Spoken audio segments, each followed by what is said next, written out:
नमस्कार मैत्रिणींनो, स्वागत आहे आपलं सीताच्या स्वयंपाकमध्ये. तर मैत्रिणींनो, आज तुम्हाला दाखवणार आहे घोसाळी.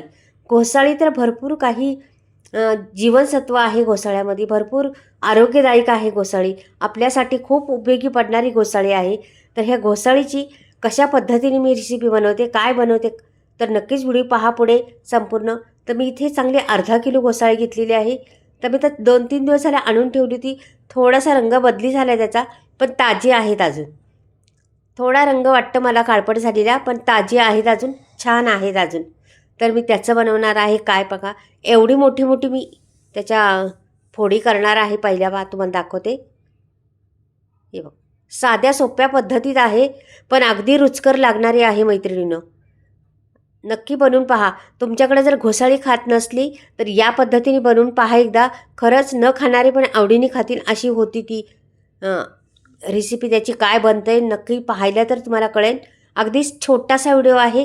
नक्कीच पहा संपूर्ण व्हिडिओ. तर मी संपूर्ण आता तोडून घेतलेली आहेत. अर्धी अर्धी अशी तुकडे केलेले आहेत, म्हणजे असे त्याचे एक सारखे. आणि आता त्याला पण मधीमध मी कापणार आहे. तर हे आता सर्व बाजूला करते मी. आणि पाणी घेतलेलं आहे, पाण्यात टाकायचं. मी पाण्यात थोडंसं मीठ टाकलं होतं. मिठाचं पाणी तिकडे घेतलेलं आहे. आता इथे ना मी 2 खापा करणार आहे बघा. अशा 2 खाप करून घ्यायच्या आणि पाण्यात सोडून द्यायच्या. फटाफट होती, याला वेळ लागत नाही. आणि कवळी आहेत खूप छान अशी पांढरी शुभ्र आतमध्ये आहे पा, मस्त आहेत एकदम. अशीच घ्यायची, जास्त जून नाही घ्यायची किंवा अशी निबार झालेली ती नाही घ्यायची. तर अशा सर्व मी फोडी करून घेते. मोठ्या करायच्या फोडी, छोट्या छोट्या करायच्या नाही. मोठ्याच फोडींनी छान लागतं आणि खरंच ताटात वाढली तर ताटाची शोभा तर वाढणारच आहे. एवढं सुंदर आहे ते, खूप रुचकर लागणारी ही रेसिपी आहे. पण त्याच्यात काय काय घालणार आहे सामग्री ते पण पहा तुम्ही. जास्त मसाले, कमी मसाले आहेत, जास्त मसाले नाही, पण छान लागते ती. आता इथे मी कांदा घेतलेला आहे एक. थोडंसं तेल टाकून कांदा परतून घ्यायचा आहे आपल्याला. मसाल्यासाठी तयारी आहे ही. आपल्याला मसाला लागणार आहे त्याला, त्याच्यासाठी तयारी करते मी आता ही. तर पहा, इथे मी कांदा टाकलेला आहे. थोडं चमचाभर तेल टाकून त्याला छान असं परतून घ्यायचं. तांबूस रंग याचा, कांद्याचा कच्चापणा गेला पाहिजे. कांद्याला कसं थोडा उग्रपणा असतो किंवा थोडासा कडवटपणा असतो, तो निघून जातो आणि मग कांदा छान आपल्याला हवी तसा भेटतो. तर छान परतून घ्यायचा. पहिला कांदा जरासा काळपट झाला पाहिजे, का की आपल्या रेसिपीला रंग बी छान आला पाहिजे. थोडंसं खोबरं आहे 2 चमचे माझ्याकडे किसलेलं, ते टाकलेलं आहे, जास्त नाही. आणि सुकं खोबरं आहे ते, ओलं पण नाही आहे ते. तुमच्याकडे ओलं असलं तरी घालू शकता, सुकं असलं तरी घालू शकता. 5-7-8 पाकळ्या चांगल्या म्हणजे एक कांदा होता लसणाचा, तो सोडलेला आहे आणि तो टाकलेला आहे. त्याच्यात निघन तेवढ्या घेतलेल्या आहेत मी. लसूण घालायचा, लसणाने टेस्ट छान येते. आणि एक टमाटा एक टमाटाचे मी तुकडे केले आहेत आणि ते पण टाकले. आता हे एवढंच छान भाजायचे आपल्याला. टमाटा पण भाजून घ्यायचं याच्यामध्ये, मसाल्यामध्ये. छान होती मसाला, छान होतं मग त्याचा. आपण करत असतो मसाले कधी कधी, म्हणजे मी पण करते कधी कधी, म्हणजे असं फोडणी देतानाच टमाटर टाकते. पण मी ह्यावेळेस नाही केलं. नाही, ह्या भाजीला नाही करायचं असं. ह्यावेळेस नाही, ह्याच भाजीला परतूनच घालायचं. छान होतं, मिळून येतं त्याला.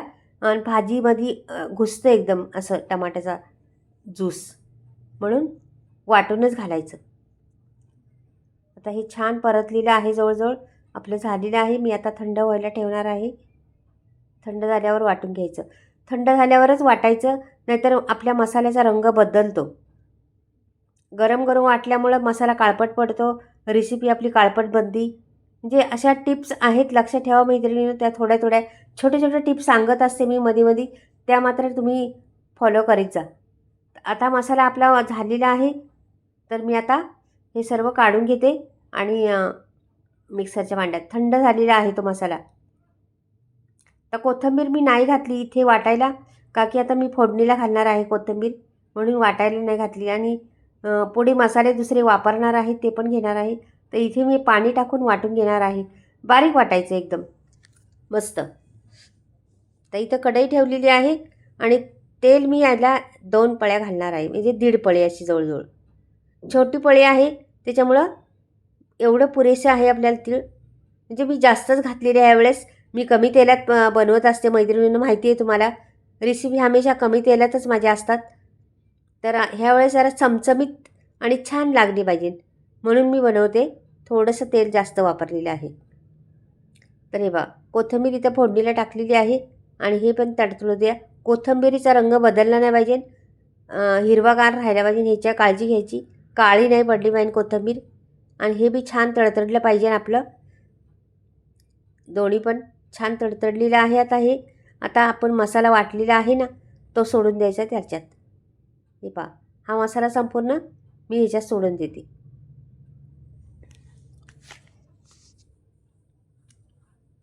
आणि व्यवस्थित पुसून घ्यायचं. भांडं पण पुसायचं. ते सर्व मसाले वाया जाऊन द्यायचे नाही. मी प्रत्येक वेळेस तुम्हाला सांगत असते आणि करतात. आपल्या गृहिणीमध्ये तेवढी क्षमता आहे का सर्व व्यवस्थित नासधूस नाही झाला पाहिजे आपला, ते तर आहेच आपल्या. तर पहा, आता मसाला मी टाकलेला आहे. आणि एक टिप्स आहे मैत्रिणींनो, ती लक्षात ठेवा. ही भाजी तुमची कधीच बिघडणार नाही, चव काही गुणांनी वाढणार आहे.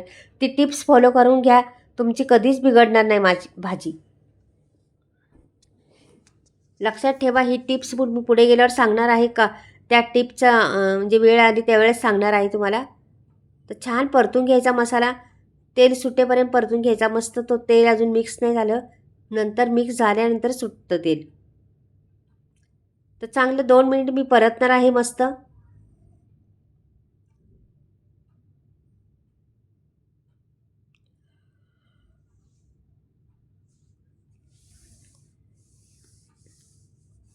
प्रत्येक टाईम आपण बनवत असतो वेगवेगळ्या प्रकारचे, पण घोसाळे खायला सर्वांचीच नाकं मुरडतात घरामध्ये, नकोच म्हणतात. तर मैत्रिणी, या पद्धतीने बनवा तुम्ही घोसाळी. तुमची चाटून पुसून संपणार, राहणारच नाही शिल्लक.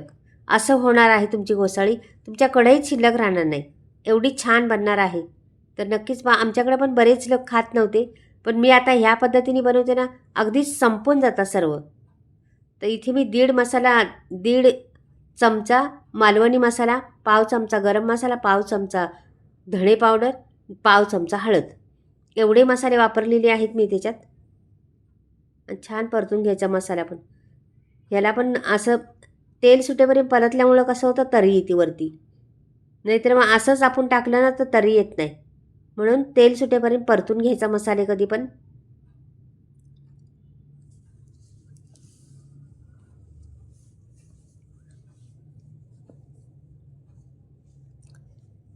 आता आपल्या टाकायचं ते घोसाळी. मोठ्या मोठ्या केलेल्या आहेत फोडी, ताटात वाढल्या तरी छान दिसतात म्हणून मोठ्या मोठ्या केलेल्या आहेत.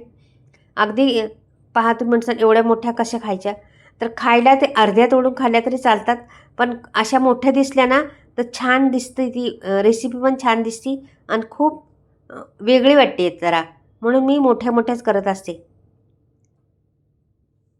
हे पहा, किती सुंदर रंग दिसते का नाही. असं आत्ताच एवढा रंग सुंदर दिसतंय, तर रेसिपी बनल्यानंतर किती रंग छान दिसन. मसाले पण तेवढे मोजून मापूनच अगदी प्रमाणबद्ध मसाले आहेत, त्या मसाल्यानेच घाला तुम्ही. पहा किती सुरेख वाटते ना ही रेसिपी. तर मी मिक्स करते छान. आता इथून पुढे तुम्हाला टिप्स सांगते माझी. काय ही टिप्स केली तर तुमचे कधीच फसणार नाही घोसाळ्याची भाजी, एकदम मस्त आणि चव वाढणार. तर इथे बा, घोसाळ्याची साल तशी शिजली तरी थोडीशी कडक असते, तुटत नाही. लक्षात ठेवा, खाताना तुम्ही लक्षात नसेल आलं, पण ही गोष्ट लक्षात ठेवा. घोसाळी शिजली तरी साल असते ना, ती थोडीशी कडकपणा असतं तिला. तर ती कडक न राहण्यासाठी, घोसाळ्याच्या आतला गर कडक न राहण्यासाठी इथे मी गरम पाणी टाकणार आहे. पहा, बोट जाईन एवढं गरम पाणी घ्यायचं. गरम पाणी टाकलं, थंड पाणी टाकलं तुम्ही तर घोसाळे अशी दाठारल्यासारखी होतील आणि एवढी चव येणार नाही. तशी आत्ता ह्याची चव येईल ना, तेवढी चव येणार नाही. मग कोमट पाणी घ्यायचं जरासं, किंवा थोडंसं बोट जाईल असं पाणी घ्यायचं आणि त्याच्यात भांडं बी धुवून घेते मी आता त्याच पाण्यात गरम. आणि हे बघा, टाकून द्यायचं पाणी. आता घोसाळ्याला वेळ लागत नाही शिजायला, लगेच शिजतात घोसाळी. त्याच्यामुळे कमी पाणी घालायचं घोसाळ्यांमध्ये. तुम्हाला पातळ, एकदम पातळ भातावर पण हवी असली तरी पण एवढं पाणी घालायचं नाही, का की घोसाळ्याला अगदी 2-3 मिनटं ठेवले तरी घोसाळे शिजतात लगेच. आणि त्याला पाणीच असतं भरपूर, त्याच्यामुळं कमीच पाणी वापरायचं. रसरशीत पाणी असतं त्याच्यामध्ये घोसाळ्यामध्ये.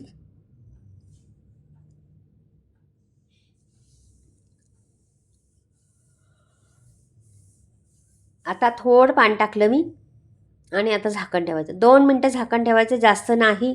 2 मिनटात आपली तयार होणार आहे. हे बघा 2 मिनटं झालेली आहेत. पहा पाणी आटलेलं आहे, रंग फार सुंदर दिसायला लागले, तरी पण वरती आलेली आहे. का नाही खावं असं वाटणार मैत्रिणींनो. हे बघा आता शिजले का पाहूया. बघा शिजलेलं आहे, 2 मिनटातच शिजले ते. अशी असली भाजी तर का खावंशी नाही वाटणार. एक चपाती खायची तर 2 खाणार, एक भाकरी खायची तर 2 खाणार. भरपूर पोटभर जेवणार ह्या भाजीनी. घरात सर्वांनाच आवडेल अशा पद्धतीने केली तर. खरंच रंगही छान येतो, भाजी बी छान दिसती आणि खूप टेस्टी लागती. तर नक्कीच बनवून पहा. खूप रोगांवर प्रतिकार करणारी ही भाजी आहे. हेल्दी भाजी म्हणतात ना, तशी हेल्दी भाजी आहे. पहा किती सुंदर रंग आहे आणि किती देखणी दिसती भाजी. तर आवडली तर लाईक करा, सबस्क्राईब करा. चला बाय, परत भेटूया.